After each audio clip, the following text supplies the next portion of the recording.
हित इंडिया पर छात्रों की बात, छात्र हित की बात। छात्र लगातार पीसीएस आयोग के सामने खड़े हुए हैं और 3 दिन हो चुके हैं, चौथा दिन चल रहा है। कोई भी आयोग का अभी निर्णय नहीं आया है कि आरओ एआरओ का पेपर 1 शिफ्ट 1 डे में होगा। छात्रों से बात करते हैं। क्या नाम सर आपका? विकास सिंह। विकास जी, आप लोग 4 दिन चल रहा है 4 डेज अपना आंदोलन कर रहे हैं, अपनी मांग रख रहे हैं आयोग के सामने, लेकिन अभी तो कोई ठोस कार्रवाई इस पर नहीं हुई, कोई जवाब नहीं आया है। इसमें क्या कहेंगे आप? हम लोगों को पीसीएस 1 डे 1 शिफ्ट में चाहिए, पीसीएस की डेट चाहिए और आरओ एआरओ 1 शिफ्ट में और उसकी भी डेट चाहिए, क्योंकि डेट नहीं मिलती है तो मानसिक रूप से बहुत प्रताड़ित होते हैं हम लोग। आप लोग कहना है कि 1 डे 1 शिफ्ट करो ही, जी, साथ में डेट भी दो। बिल्कुल डेट होना चाहिए ना। आप एग्ज़ाम के 10 दिन पहले डेट अनाउंस कर देंगे। स्ट्रेटजी होती है हम लोगों की तैयारी की, पहले क्या पढ़ना है, सीसेट पढ़ना है, जीएस पढ़ना है, सब पढ़ना होता है, सबको टाइम डिवाइड करना पड़ता है। तो जब क्लियर ही नहीं रहेगा हम लोग का एग्ज़ाम कब है तो क्या पढ़ेंगे।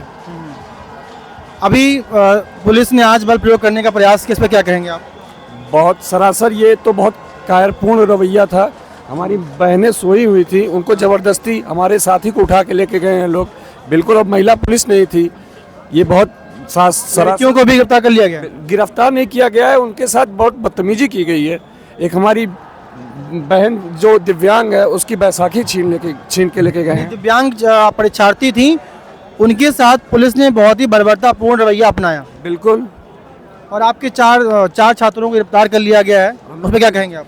ये गलत है। वो हम लोग शांतिपूर्वक बैठे हुए हैं। अभी तक आपने देखा कोई भी बच्चा, क्या बैरिकेडिंग नहीं तोड़ी जा सकती है, लेकिन कोई तोड़ा? कुछ नहीं तोड़ा। शांतिपूर्वक हम लोग, इतना सब कुछ हो गया लेकिन हमारे अध्यक्ष साहब बाहर नहीं आए। सुबह 4:30 बजे पुलिस आती है और सोते छात्रों को हटाती, यहाँ से हटाने का प्रयास करती है, इस पर क्या कहेंगे आप? सर दरअसल ये है, 4:30-5 बजे तक तो सोए रहते हैं तो उतनी दिक्कत नहीं होती है, लेकिन 7-8 बजे सुबह जब दैनिक क्रिया के लिए लोग जाते हैं, यहाँ पे महिलाएं बहनें बैठी हैं, उनकी बाथरूम के लिए कोई सुविधा नहीं है। जाते हैं, जब जैसे ही बाहर जाएंगे तो संख्या थोड़ी कम हो जाती है और उसी कम संख्या को देखते हुए चारों तरफ से बैरिकेडिंग कर दिए ये लोग, और डराने के लिए इतना पुलिस बल से घेर लिए थे कि लड़कों का मनोबल डाउन हो जाए। ये सरासर गलत है, ऐसा नहीं करना चाहिए। छात्र डरे कैसे? बिल्कुल नहीं डरेंगे। क्यों डरेंगे? क्या छात्रों को डराना संभव है? बिल्कुल नहीं, कभी नहीं। लड़ाई कब तक लड़ेंगे आप लोग? जब तक हम लोगों की मांगे पूरी नहीं हो जाती। मांगे क्या क्या हैं? अब मांगे बता दी गया, स्पष्ट मांग है हम लोग की कि हम लोग का एग्ज़ाम 1 शिफ्ट में होना चाहिए और हम लोगों की डेट फिक्स होनी चाहिए। और मांगे तो और भी बहुत सी हैं, जो आयरन कर्टन इसमें कि आंसर, रिवाइज आंसर की नहीं देते हैं, मार्कशीट नहीं बताते हैं, तो ये सारी चीज़ें इनको करनी चाहिए, सुधार होना चाहिए। आयोग में बहुत लूप होल है। बिल्कुल, बहुत से लूप होल। आप क्या मानना है? 1 शिफ्ट 1 डे एग्ज़ाम होना चाहिए और नॉर्मलाइजेशन प्रक्रिया जो है ये सरासर अन्यायपूर्ण है। इसमें सीधा भ्रष्टाचार किया जाएगा और आरओ पीसीएस दोनों की डेट हमें चाहिए। सिर्फ पीसीएस का उन्होंने नोटिस दे दिया, उसमें कोई डेट अनाउंस नहीं की गई है। कौन सा सुधार है जो विद्यार्थियों के लिए है और विद्यार्थियों को पसंद नहीं है? ऐसा कौन सा ये सुधार कर रहे हैं?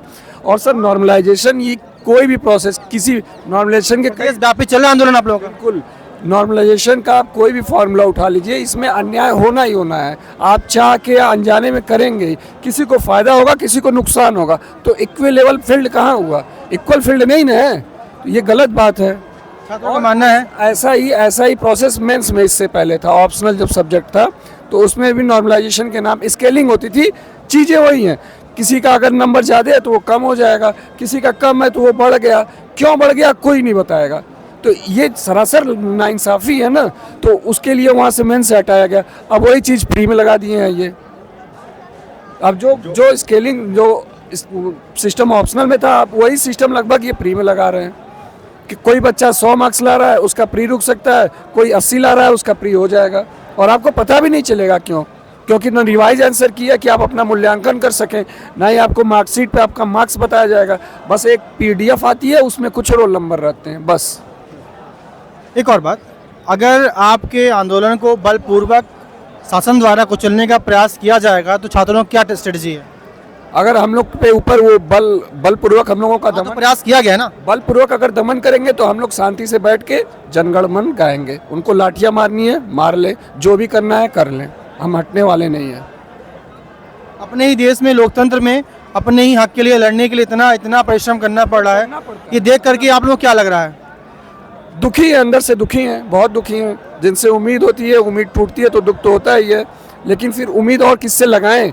ये छात्रों का आंदोलन है, कोई इतने छात्र हैं, आपको लग रहा है कोई पॉलिटिकल नारा लगा इतने दिनों से, बल्कि कोई जो लोग आ रहे हैं उनको भगाया जा रहा है कि आप प्लीज़ ऐसा न करें। हम लोग क्या, अखिलेश यादव भी फूलपुर में आए थे, प्रयागराज में आए थे, उन्होंने कहा बड़े मन से कहा कि छात्रों के साथ संवेदनाएं हमारी जुड़ी हुई हैं, लेकिन हम वहाँ स्थल पर नहीं जा रहे हैं, इच्छा जाने की है, बैठने की है वहाँ पर, लेकिन सरकार इसका गलत मतलब निकालेगी तो वो यहाँ नहीं आए। सर सरकार चाहे जिसकी हो, अखिलेश यादव के सरकार में भी हम लोग मुख्यमंत्री जी तो कुछ बोल रहे हैं 3 दिन से। वो मुख्यमंत्री जी भी नहीं बोल रहे हैं, इससे पहले जो मुख्यमंत्री थे वो भी नहीं बोलेंगे। हम लोग हर तरह से निराश हैं, कोई ऑप्शन नहीं है हम लोगों के पास। किससे उम्मीद है आप लोग? उम्मीद बस अब खुद से है, संविधान से बस हम लोग को जो हमें संविधान से जो अधिकार मिले हैं हमें उससे उम्मीद है। न्याय व्यवस्था जो हमें प्रदान की गई संविधान के द्वारा उस अनुसार होना चाहिए। ये नहीं, तानाशाही नहीं। हम लोग तांत्रिक देश में हैं, हमारे ऊपर तानाशाही नहीं चलेगी। हम लोग शांतिपूर्ण धरना देंगे अपनी मांगों को, जब तक हमारी मांगें पूरी नहीं होंगी तब तक हम यहाँ से नहीं जाएंगे। उठे जाएंगे। सुबह सुबह छात्रों को पैर पर खींचा जा रहा है, गिरफ्तार किया गया 4 छात्रों को, 4 या 5 जितने भी हों जी, तो उस पर क्या मानना है आप लोगों का? जो ये सरासर अन्याय है, क्योंकि हम कोई ऐसा कार्य नहीं कर रहे हैं जिससे न्याय व्यवस्था या फिर जो यहाँ पे शासन व्यवस्था है उसमें डिस्टरबेंस हो। हम शांतिपूर्वक अपनी मांगों को रख रहे हैं। अगर सरकार या शासन व्यवस्था उस पर हम पे अत्याचार करती है तो जाहिर सी बात है ये सरासर अन्याय है और ऐसा नहीं होना चाहिए। और इसको देखते हुए वो जो इन्होंने प्रयास किया शासन के द्वारा हमें कुचलने का, उसके बाद देखिए कि जो छात्र हैं, छात्रों की संख्या और ज़्यादा बढ़ी है। इसको लेकर बहुत बड़ी बात कह रहे हैं। अगर आप लोगों को, छात्रों को बलपूर्वक हटाने का प्रयास किया जाएगा तो छात्र और उग्र होंगे और संख्या में बढ़ चढ़ के भाग लेंगे। छात्रों का मानना है कि मैं शांतिपूर्ण तरीके से अपना आंदोलन कर रहा हूँ, कोई यहाँ पॉलिटिकल पार्टीज नहीं है, पॉलिटिकल लीडर्स नहीं है, ये छात्रों का अपने आप आंदोलन है, अपने हित का आंदोलन है। छात्र कह रहे हैं कि हमारी मांग जायज़ है, हमें अपने कर्म पर काम करना है, अपने हार्डवर्क पर काम करना है, हमें आयोग के नंबरों पर डिपेंड नहीं रहना है। जो नंबर वो करके कॉपी में आएंगे उनको वही नंबर चाहिए। ये कहना आपका है? बिल्कुल बिल्कुल, हमारा यही मानना है। हमने जितना मेहनत किया, जितना आंसर दिया, उसमें हमें उतना ही नंबर चाहिए। उसमें हमारा ना तो बढ़ाना है ना तो घटाना है। हमारी जो मेहनत है हमें उसे सुचारू रूप से हमारे मार्कशीट में आनी चाहिए। अगर हम कैपेबल हैं हमको सेलेक्ट कीजिए, अगर हम कैपेबल नहीं हैं तो हमको रिजेक्ट कर दीजिए, कोई दिक्कत नहीं है। लेकिन आप अपने अनुसार अगर हम कैपेबल हैं, हमको नॉर्मलाइजेशन आप नहीं पसंद कर रहे हैं? बिल्कुल नॉर्मलाइजेशन बिल्कुल नहीं होना चाहिए। नॉर्मलाइजेशन यही प्रक्रिया है। नॉर्मलाइजेशन के रूल जो है इन्होंने जो दिया है सर, उसमें हमारा जो मार्क्स है वो हमारे शिफ्ट में कितने बच्चों की उपस्थिति है उस पर डिपेंड करेगा। हमारे शिफ्ट में टॉपर कौन है जिसका सबसे ज़्यादा मार्क्स है उस पर डिपेंड करेगा। तो ये कौन सा मजाक हो गया? बिल्कुल, हमारा मार्क्स हम कितने क्वेश्चन अटेम्प्ट कर रहे हैं उस पर नहीं, उस पर भी डिपेंड कर रहा है, लेकिन उसके साथ साथ पूर्ण उस पर नहीं कर रहे हैं। पूर्णता उस पर नहीं है। कुछ नंबर से आदमी बिल्कुल। अब कुछ लोग तर्क दे रहे हैं कि ऐसी प्रक्रियाएं नीट में है, IIT में है, तो सर वो इंट्रेंस एग्जाम है, वो एडमिशन है, वहाँ पढ़ने के लिए जाना है, वहाँ नौकरी की बात नहीं। वहाँ सीट तो 20,000 50 सीट है, सीटें ज़्यादा हैं। यहाँ पे 200 250 बस मैक्सिमम इतनी सीटें आती हैं। टोटल कितनी सीटें होती हैं ये भी हम लोगों को नहीं बताया जाता है।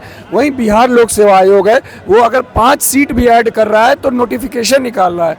कोई भी बदलाव करता है तो वो विद्यार्थियों को बुलाता है कि आप अपना सुझाव दीजिए। यहाँ ऐसा कुछ नियम नहीं है, ये बस केवल अपना नियम क्या फरमान सुना देते हैं। इनको लगा कि जो नीट मैंने किया यहाँ भी कर लेंगे, चल जाएगा। बिल्कुल बिल्कुल, और ये चलने वाला नहीं है। इनके पेपर लीक होते रहे, नीट का हुआ, RO का हुआ था, इसमें क्या बोलेंगे? RO का हुआ। अब ये कितना दुर्भाग्यपूर्ण है कि जो पेपर लीक हुआ और ये उसके बाद फरवरी में RO लीक हुआ, मार्च में हम लोगों का PCS था, मार्च में ये टाल दिए। कम से कम आप एक डेट दे दीजिए, और डेट भी दिए 27 अक्टूबर। 27 अक्टूबर में कह रहे हैं 2 शिफ्ट में लेंगे। जब आपको 2 शिफ्ट में लेना ही था तो 27 को क्यों नहीं लिए? उसको आप टाल के दिसंबर में 7-8 डेट दे रहे हैं, जो कि साफ साफ नाइंसाफी थी। जब डेट टालना ही था तो पहले आप बता रहे। लेकिन छात्र अभी भी अपने उद्देश्य को लेकर के, भविष्य को लेकर जुटे हुए हैं, लड़ रहे हैं, कष्ट सह रहे हैं। इस ठंड में इस ज़मीन पर लेटे हुए हैं छात्र। सरकार को और शासन को कब अक्ल आएगी, कब छात्रों के दर्द को समझेंगे, जनहित की बात जनहित इंडिया पर होती रहेगी। जय हिंद, जय भारत।